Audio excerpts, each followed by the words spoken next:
برای تمام اعضای گروه احترامات تقدیم میکنم. خدا کنه که تمام دوستا رفیقا خوب و صحتمند باشن. نمی جناب جنرال سادات، ایف سادات، ایف سیدا، ایف فهمیدی بدر دیگه 4 نظامی های حکومت پیشینه اینمی آدم درگیر طالبا داد. از بس که گفت مردم میخواد از نظامیان حکومت پیشین که بیاید در افغانستان جنگ کنه، اینمی آدم نامگیر کرده نتانست، ولی اینمی طور یک اشاره کرد همه را درگیر داد.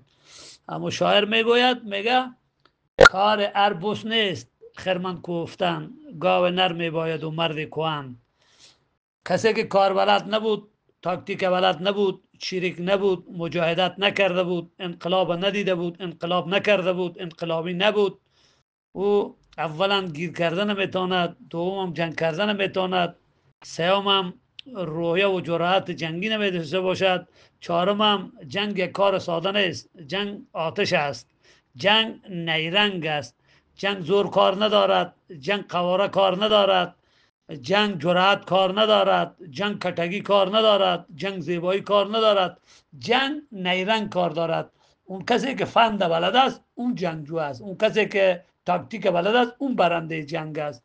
اینا دور اروتون کسی ناراحت سر دیگه گپ نشه. اینا نموجا شوله و شوروا را خورده، نمیفهم چطوری جنرال شدن دیگه، خدا خودش میداند.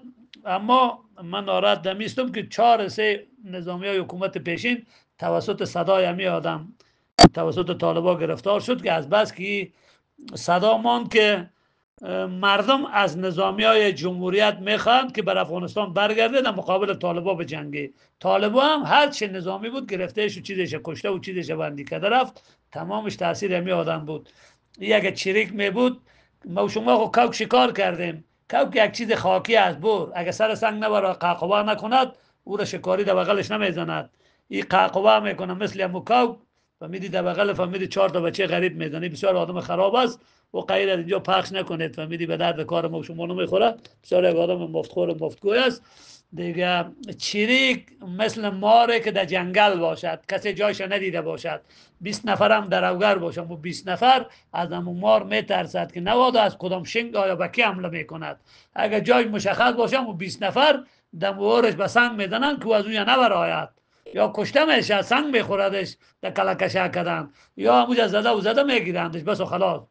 اینا چریک نیستن، اینا مجاهد نیستن، اینا جنگجو نیستن، اینا جنگ بلد نیستن، اینا کارکن نیستن، اینا تاکتیکی نیستن، اینا فهمیدی نیرنگ بلد نیستن. رسول خدا گفته جنگ نیرنگ میخواد، نیرنگ است، جنگ نیرنگ است. یعنی فند بلد بودی جنگجوستی، فند بلد نبودی هیچی به دست نمیخورد. فهمیدی شمشیرت که دودمه باشد عین چوقیت میدنن، که سرت بالا کنی چوقیت میدنن.